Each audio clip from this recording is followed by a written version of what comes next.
집에 가실 때 저기 밖에 월드뷰라고 하는 책이 있습니다. 이것은 우리 그리스도인들에게 필요하지만 사업을 하시는 분이나 혹은 사업을 경영하시는 분들, 또 다른 사역을 이렇게 하시는 분들도 차별금지법이 사업장에서 그리고 직장에서 어떻게 적용될 수 있는지를 이렇게 보여주는 내용들이 있습니다. 그러니까 꼭 가져가서 읽으시고, 책이 떨어지면 제 방 앞에 또 몇 권 더 있습니다. 그러니까 꼭 가져가서 꼭 읽어보시고 왜 우리가 차별금지법을 막아야 하는지 이런 부분도 같이 생각해 주셨으면 좋겠습니다.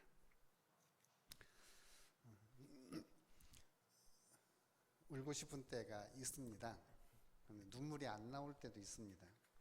근데 그 눈물이 안 나오는 것이 그냥 눈이 아파서 안 나올 때도 있습니다. 제가 지난주에는 기도하려고 강단에서 앉으면 눈물이 주르륵 이렇게 나와서 하나님이 내 눈에 눈물을 주셨나 했는데, 이번 주간에는 눈물이 안 나와서 계속 눈물을 넣습니다. 또 이렇게 눈물을 넣었더니 또 그 눈물에 또 뭐가 있나 봐요. 그래서 제가 지금 눈이 자꾸 이렇게 깜빡거리기도 하고 그럽니다. 눈물을 넣는데 눈물이 좀 덜 나와요. 자, 설교 시작하겠습니다. 우리는 소선지서의 요나라고 하는 선지자를 압니다. 요나 선지자가 니느웨에 가서 그들의 악독을 쳐서 외칩니다.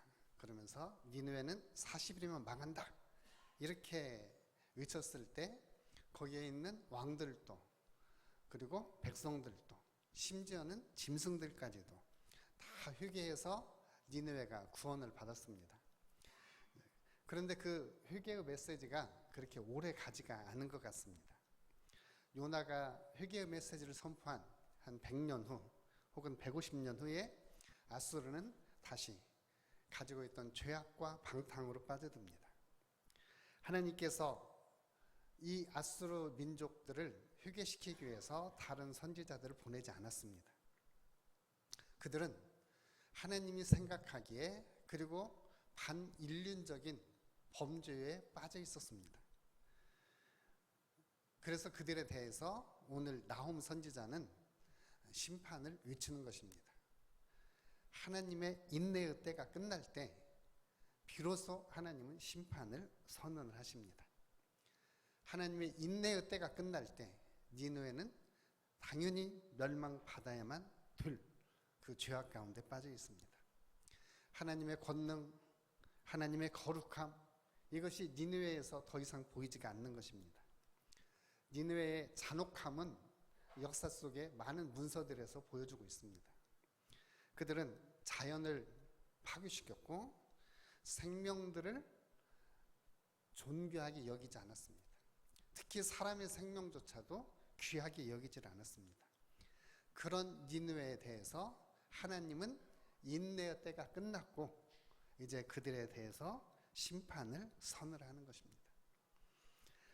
하나님은 당신의 인내가 끝났을 때 더 이상 그들을 놓아둘 수가 없었습니다. 그들에 대해서 처벌해야만 되었고 그들에 대해서 심판을 해야만 되었습니다.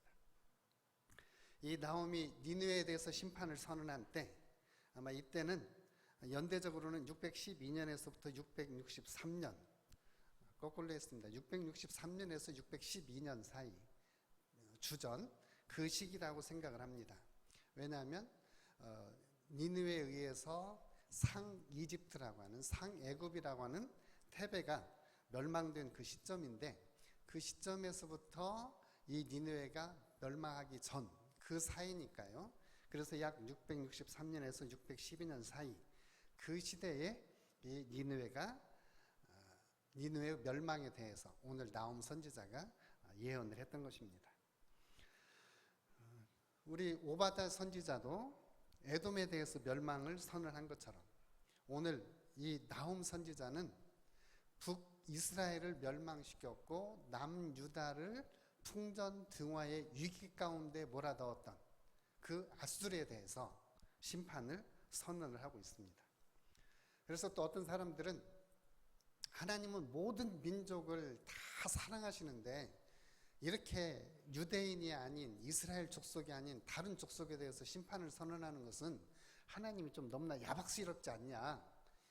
다른 민족에 대해서 하나님이 이렇게 심판하는 것은 좀 가혹하지 않냐, 이렇게 말씀하시는 분도 있습니다. 근데 하나님이 왜 이렇게 가혹하게 니느웨에 대한 심판을 선언하실까? 하나님의 인내의 때가 끝났다라는 것입니다.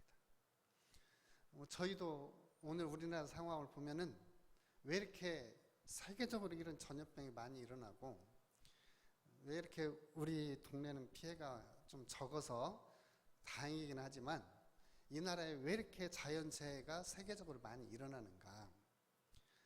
혹시 이것이 하나님의 인내의 때가 끝난 것이 아닐까? 그렇다면 우리가 해야 될 일은 정부 탓할 것도 없고, 정권 탓할 것도 없고, 트럼프가 참전용사 비웃는 거 탓할 것도 없습니다.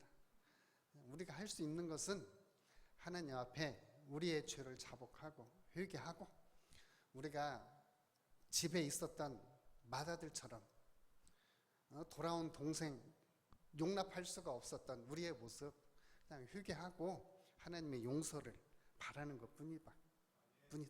이렇게 생각을 합니다. 어쩌면은 이 선지자들은 굉장히 국수적인 면도 있어요. 그럼에도 불구하고 하나님께서 그들에게 말씀을 주셨기 때문에 오바댜는 에돔에 대해서 예언을 했고, 요나도 니느웨에 대해서 예언을 했고, 오늘 나훔도 150년 뒤에 이 니느웨에 대해서 다시 선언을 하는 것입니다. 하나님의 예언자들은 하나님의 심판을 가서 전합니다. 이들이 비난하기를 좋아하고 이들이 심판하기를 좋아해서 하는 건 절대 아닙니다. 그들에게 대한 하나님의 인내가 끝났기 때문에 이제는 하나님도 심판할 수밖에 없다. 하나님의 거룩함과 하나님의 주권이 더 이상 통용되지 않는 죄악 가운데 빠져 있기 때문에 하나님은 이제 심판하실 수밖에 없다. 어쩌면 우리 인류가 지금 지구에 대해서 엄청난 파괴 행위를 하고 있습니다. 엄청난 파괴 행위를. 그래서 더 이상 지구가 참을 수 없기 때문에 지구가 인간에 대해서 반격하는 것이다. 이렇게들 또 이야기를 합니다. 우리는 그 이집트 영화 보면은 꼭 나오는 게 미라입니다. 그래서 미라의 저주, 미라의 이런 거 해가지고 영화를 많이 봤습니다. 그래서 우리는 그런 두려움이 쌓여 있는데 요즘은 미라들이 이집트 사람들한테 반격을 받는답니다. 왜냐하면 옛날에는 홍수가 나고 나서 물이 싹 빠져나가서 미라들이 다 보존이 됐대요. 근데 지금은 애수한댐을 막아가지고 물이 거꾸로 차올라가니까 옛날에 있던 미라들이 지금 다 그 무덤에서 썩고 있답니다. 그래서 인간의 미라 반격, 요즘은 이렇게 나옵니다. 어쩌면은 자연이 인간의 파괴를 더 이상 견딜 수 없어서 지금 자연이 반항하는 것이 이런 자연재해가 아닐까, 이런 질병이 아닐까. 그렇다면 우리는 하나님 앞에 서로 회개하고 서로 하나님을 찾고 하나님을 구하고 나가야 될 때다라고 생각이 되어집니다. 선지자들이 멸망을 선포하고 또 그들의 심판을 선포하는 것을 좋아해서 하는 건 아닙니다. 하나님이 그들에게 명령하셨기 때문에 하는 거예요. 하나님도 이방 민족을 심판하고 이스라엘 백성들을 징계하는 것이 하나님이 징계하시고 심판하시기를 좋아해서 하는 거 아닙니다. 죄악이 가득 찼고 하나님의 인내가 끝났기 때문에 하나님은 그들에 대해서 선언을 하시는 것입니다. 이러한 면에서 하나님은 우리의 역사 속에 실제하시는 분입니다.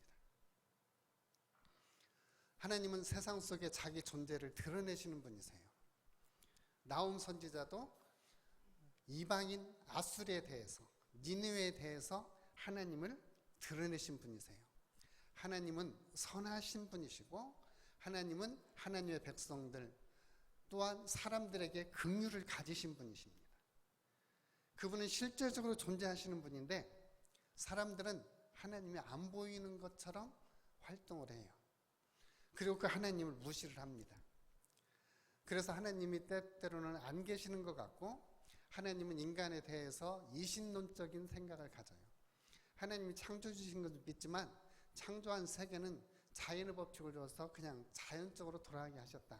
그리고 하나님 저 먼 곳에서 인간들은 자기들 역사 그냥 꾸려가도록 내버려 두셨다. 이런 이신론적인 생각. 약품 회사에서 약을 만들어 가지고 그때까지는 약품 회사하고 관여를 하지만 그다음에 팔을 때는 회사하고는 관계 없습니다.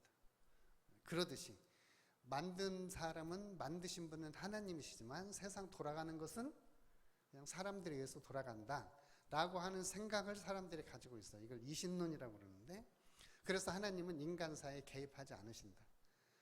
특히 이제 19세기, 18세기 말 19세기에 휴머니즘, 인본주의가 들어서면서부터 이신론적인 생각이 강해지면서 하나님은 우리 역사에 개입하지 않는다라고 하는 생각이 더 많아졌어요. 그런데 실제로 하나님은 우리의 삶 속에 개입을 하시는 분이세요. 우리의 삶의 현장에 하나님은 오시는 분이십니다. 죄가 가득 찬 아수르에도, 죄가 넘쳐나는 니느웨에도 하나님은 여전히 거기에서 일하시는 분이십니다. 하나님은 하나님을 찾는 사람들, 하나님을 사랑하는 사람들에게는 하나님은 방패가 되시고 요새가 되십니다. 우리 바닷가에 가면은 이렇게 포트가 있죠. 그 테트라 포트라고 하는 콘크리트 포트가 이렇게 놓여져 있습니다. 그거 하나 무게가 보통 40톤에서 50톤 정도 됩니다. 이번 파도가 지난번 마이삭이 얼마나 셌던지 그 테라포트를 옮겨다가 여러 곳에다 놓았습니다. 우리 전주천도 큰 바위들 많이 이렇게 해서 좀 자연 생태로 이렇게 많이 바꿔놨는데 지난번 홍수에 그 바위들이 얼마나 많이 쓰내려간지 모릅니다. 이런 홍수 속에서, 거친 비바람 속에서 보호받을 수 있는 데가 어디겠습니까? 물론 저와 여러분들의 가장 좋은 집이 있습니다. 요즘 이번 태풍이 지나갈 때 해운대 아파트가 어떻게 될지 좀 궁금하기도 해요. 빌딩풍이라고 하는 이런 이름도 요새 나오고요. 저도 굉장히 더울 때는 저희 아파트 2동하고 4동 사이에 있으면요, 바람 잘 날이 없습니다. 얼마나 시원한지. 하나님 우리의 보호처이십니다. 거친 비바람 속에서도, 그 폭풍우 속에서도 우리를 보호해 줄 수 있는 분은 하나님이세요. 하나님은 실제적으로 우리 가운데, 삶 가운데 함께 하시는 분입니다. 우리가 부족할 때 그 부족함을 채워주실 수 있는 분이 하나님이시고요. 우리가 위기 속에 있을 때 그 위기 속에서 우리를 보호해 줄 수 있는 분은 하나님이세요. 그분은 우리의 삶 속에 실제 하시는 분이십니다. 그런데 이제 우리 그리스도인들은 이런 생각을 해요. 정말로 하나님이 그때 계셨으면 나를 그 시험에서 좀 건져주시지. 내가 그 시험 때문에 지금 외상 후 스트레스 장애를 받고 그것 때문에 내가 이렇게 치료를 받아야 되는 이 어려운 지경에 있는데 하나님이 정말 계셨으면 그 시험에서 나를 좀 건져주시지. 그때 좀 방패가 되어주시지. 이런 때가 있습니다. 근데 제가 지난주에 읽은 책 가운데서 또 하나의 단어를 발견했습니다. 외상 후 스트레스 장애가 아니라 외상 후 스트레스 성숙. 외상 후 스트레스로 장애를 겪는 게 아니라 이제는 외상 후 스트레스를 받고 그것이 인격의 성숙으로 이루어지는. 그래서 놀랍더라고요. 하나님의 은혜다. 우리는 외상 후 스트레스 장애만 생각했지 이제는 그것을 성숙으로 시킬 수 있는 분. 그러니까 과거에 내가 경험하기에 너무나 혹독했던 시련이 그것은 하나님이 내가 딱 겪을만 하니까 하나님이 주신 것이다. 이게 성서적인 생각입니다. 내가 만약에 그 시험을 못 견딘다 그러면 고린도후서 10장 13절인가요? 능히 피할 길을 주사 하나님은 그 길을 피하게 하십니다. 하나님은 우리의 삶 속에 실제적으로 역사하시는 분이세요.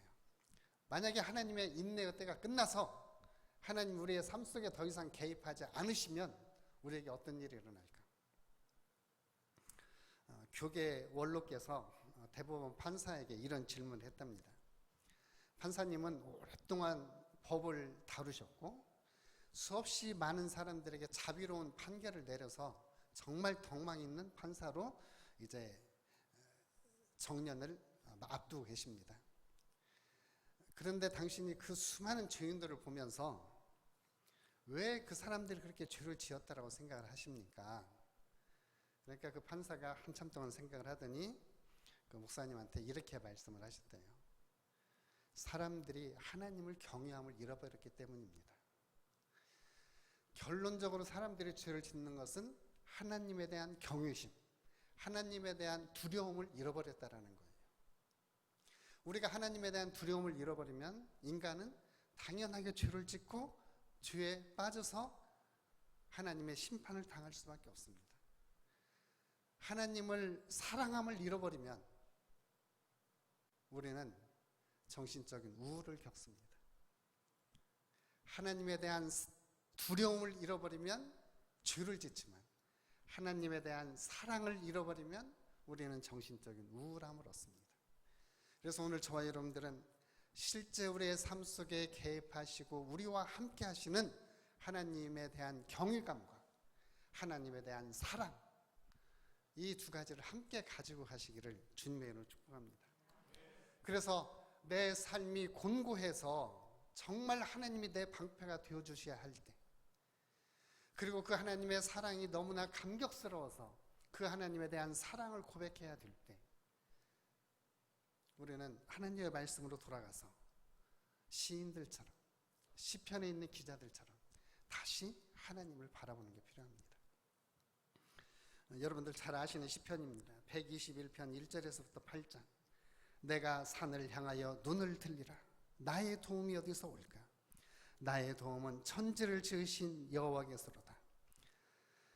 여호와께서 너를 실족하지 아니하게 하시며 너를 지키시는 이가 졸지 아니하시리로다. 이스라엘 지키시는 졸지도 아니하시고 주무시지도 아니하시는도다. 여호와는 너를 지키시는 이시라. 여호와께서 내 오른쪽에서 내 그늘이 되시나니 낮의 해가 너를 상하지 아니하며 밤의 달도 너를 해치 아니하리로다. 여호와께서 너를 지켜 모든 환난을 면하게 하시며 또 내 영혼을 지키시리로다.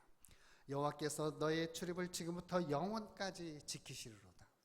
실제 우리의 삶 속에 개입하셔서 지켜주시고 보호해 주시는 이 하나님을 경외하고 그 하나님을 전 존재로 사랑하시기를 주님의 이름으로 축복을 합니다. 우리가 이렇게 하나님을 경외하고 하나님을 정말로 사랑할 때 우리는 죄에서 멀어질 수 있고 죄를 이길 힘과 죄를 극복할 수 있는 능력이 하나님으로부터 우리에게 주어지는 것입니다. 그런 하나님의 은혜와 능력을 많이 체험하고 노래를 지으신 분이 저희가 예배 시작 전에 불렀던 찬송이에요. 주 품에 품으소서, 능력의 팔로 덮으소서, 거친 파도 날 향해 와도 주와 함께 날아오르리. 폭풍 가운데 나의 영혼 잠잠하게 주를 보리라. 오늘 시편 기자가 나의 눈을 들어서 하늘을 바라보듯이 이 루벤 모건 목사님처럼 주님 안에 거하고 주님 안에서 그 거친 파도를 향해서 나갈 수 있는 그러한 하나님의 은혜와 사랑, 이 사랑이 바로 예수 그리스도의 사랑이고 이 사랑이 예수님의 사랑이라고 하는 것입니다. 우리 모두 예수님이 저와 여러분들에게 실제이시기를 주님의 이름으로 축복합니다. 이렇게 좋으신 하나님이 그 인내가 끝날 때가 있습니다. 그 인내가 끝날 때 하나님은 그 악을 보고 이제는 더 이상 참을 수가 없다. 이제는 그 죄와 그 악에 대해서는 이제는 심판하셔야 되겠다. 그 하나님의 인내가 끝냈음에도 불구하고 하나님은 즉시 가서 심판하고 즉시 가서 처벌하는 게 아니라 먼저 선지자를 보내어서 다시 한번 경고합니다. 너희의 죄악에 대해서 내 인내가 다 끝나가고 있다. 그러니까 아직 하나님은 기회를 다시 주시는 분이세요. 심판하기 직전에도 하나님의 인내가 끝났음에도 불구하고 그들에 대해서 다시 돌아올 기회를 주십니다. 하나님은 심판을 선언하셔도 그것을 즉각적으로 처형하지 않고 또 기다리십니다. 또 기다리시고.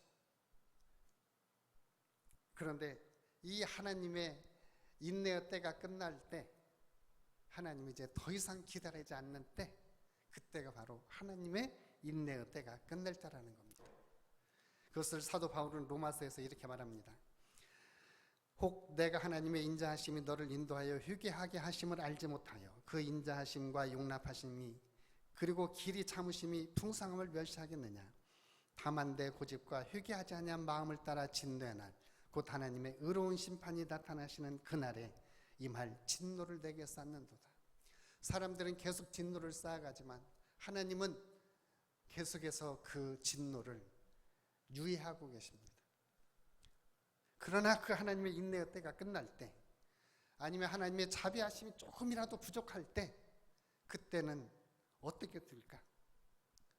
그런데 하나님은 지금도 기회를 주십니다. 지금도 이 나홈 선지자처럼 니느웨가 회개하고 하나님께 돌아올 기회를 주십니다. 하나님의 인내의 끝나감에도 불구하고 하나님은 다시 이들에게 기회를 주시는 거예요. 오늘 이 하나님의 기회와 이 하나님의 인내의 은혜가 오늘 저와 여러분들에게 다시 한번 임하기를 주님의 이름으로 축복합니다. 근데 하나님은 기억하셔야 합니다. 오늘 저와 여러분들은 하나님을 기억하시되 하나님은 영원히 기다리지는 않는다라는 것을 우리는 기억해야 됩니다. 하나님은 아수르의 자비를 베푸셨고요. 애국 다음에 세계의 제국이 되었던 나라가 아수르입니다. 그러나 그 아수르의 잔악상은 말로 표현할 수 없습니다. 그래서 그들의 악독을 쳐서 의쳤던 것입니다. 선지자를 보내서 그들이 국가적으로 회개하기도 했습니다. 그러나 그 회개가 오랫동안 유지되지 않았습니다. 그래서 이제는 하나님이 그 인내의 때를 끝내시고 아수르에 하나님이 방문하시겠다라는 겁니다. 근데 그 하나님의 방문은 이제 아수르에 대한 최종 심판입니다. 그래서 이 나홈 선지자는 아수르에 대한 심판의 말씀, 아수르의 멸망, 그리고 그 멸망 후의 모습을 오늘 성경을 통해서 보여주고 있습니다. 그래서 나홈서 1장, 2장, 3장을 읽어보시면 최종적으로 하나님은 아수르에 대한 최종 심판, 이것을 여기서 보여주고 있습니다. 우리 그리스도인들이 요즘 유부로부터 어려움들을 많이 겪습니다. 한국의 발전에 있어서 기독교를 절대 무시할 수 없습니다. 대통령도 기독교인 지도자들 만나서 그 부분에 대해서 분명히 이야기를 했습니다. 그럼에도 불구하고 요즘 모든 언론과 국가기관 단체에서는 마치 교회를 적폐처럼 생각을 합니다. 이러한 상황임에도 불구하고 우리는 계속해서 예수 그리스도에 대한 복음의 확신과 그리고 죄인들이 회개하고 돌아오기를 원하는 하나님 아버지의 마음은 우리가 계속 가지고 있어야 됩니다. 가지고 있어야 됩니다. 우리는 그래서 다른 사람들에게도 예수 그리스도를 전합니다. 예수 믿으면 정말 내 영혼이 평안함을 얻고 내가 예수 믿고 하나님을 인격적으로 만나서 내 마음과 내 영혼의 문제들이 해결되어졌다라고 하는 것을 우리는 전합니다. 이걸 간증이라고 그러죠. 예수 그리스도 복음을 전한다고 이야기를 합니다. 사람들은 대부분 그렇게 복음을 전하면 잘 받아들이지 않습니다. 그래서 우리는 이렇게 말하죠. 그래도 좋아, 죽기 전에라도 믿어. 이렇게라도 말합니다. 그러면 우리가 이렇게 사랑해서 복음을 전하려고 하는 그 사람은 우리한테 또 이렇게 말합니다. 내가 죽을 때 그때 내가 믿을게. 언제 죽을 건데 죽을 날 모르지. 이러다가 그냥 끝나갑니다. 그래서 이제 우리는 이렇게 생각을 합니다. 우리가 때를 얻든 못 얻든 하나님의 인내의 때가 끝나기 전에 그때가 바로 회개할 때고 하나님의 인내의 때가 끝나기 전에 그때가 하나님께로 돌아올 때다. 하나님은 무한히 참으십니다. 정말 잘 참아요. 저도 이렇게 보면은 제가 아는 애기 아빠가 있는데 참 무한히 참더라고요. 그래서 제가 그 아빠가 참는 걸 보면서 나 같으면 젊은 자식 엉덩이 몇 대 지금 때렸겠다. 그런데 잘 참다가 나중에 참다 못 참으니까 엉덩이를 또 때리더라고요. 그러면서 이제 그 때리는 걸 보고 또 엄마는 아들 때린다고 또 막 이렇게 내가 부부싸움에 개입할 일은 아니고, 우리 세상의 아버지들도 세상의 엄마들도 우리를 사랑해서 정말 사랑하죠. 그러다 그 사랑에 참음이 끝나면 불기짝 맞는 거죠. 하나님도 우리를 향해서 참으십니다. 오래 참으세요. 그러나 그 하나님의 인내의 때가 끝날 때, 그때가 언제일지 우리가 알지 못합니다. 그래서 지금이 하나님 앞에 돌아올 때고, 지금이 하나님께로 돌이킬 때이고, 바로 지금이 회개하고 구원에 이를 때고, 지금이 바로 은혜 받을 만한 때입니다. 저와 여러분들에게 하나님의 인내의 때가 끝나기 전에 하나님의 사랑을 더 깊이 체험할 때고, 그리고 그 하나님을 인격적으로 만나야 할 때고, 그리고 하나님께로 바로 지금이 돌아올 때입니다. 스크루테이프 편지에서 그 마귀가 조카 마귀를 교육시키면서 이렇게 말합니다. 인간들에게 절대로 서두르지 말라고 해라. 인간들에게 절대로 서두르지 말라고 해라. 차차 해도 된다고 말해라. 마귀가 마귀를 교육시키는데 차차 하라고 인간들을 그렇게 유혹해라. 어쩌면 마귀는 오늘 저와 여러분들에게 내 인생 아직도 멀었잖아, 차차 하면 되지 라고 우리에게 유혹의 메시지를 던질 수 있습니다. 저도 여기다가 코스건 달고 이름표 달고 초등학교 1학년 입학한 때가 엊그제 같습니다. 근데 50년의 세월이 이렇게 빨리 흘러갔습니다. 우리의 삶은 손살같이 지나갑니다. 하나님의 인내의 때가 끝나기 전에 우리 하나님 앞에 회개하고, 하나님의 인내의 때가 끝나기 전에 하나님의 은혜를 체험하고, 하나님의 인내의 때가 끝나기 전에 하나님의 자비를 향해서 가시기를 주님의 이름으로 축복합니다. 기도하겠습니다. 아버지 하나님, 고맙고 감사합니다. 우리는 니느웨를 향한 하나님의 심판의 메시지를 듣지만, 오늘 우리를 향해서 하나님이 돌이키기를 원하는 하나님의 메시지를 듣습니다. 오늘도 저희들이 하나님께로 돌아가서 하나님을 찾고, 하나님을 구하고, 하나님을 사랑하고, 그리고 하나님의 은혜의 자리에 머물기 원합니다. 세상이 거친 파도처럼 우리에게 달려옵니다. 언론이, 또한 모든 권력들이 교회를 향해서 거친 파도처럼 달려옵니다. 지금이 하나님을 찾을 때고, 지금이 하나님을 구할 때고, 지금이 하나님 앞에 나가야 할 때인 줄로 믿습니다. 주여, 우리를 불쌍히 여기소서. 예수님의 이름으로 기도합나이다. 아멘.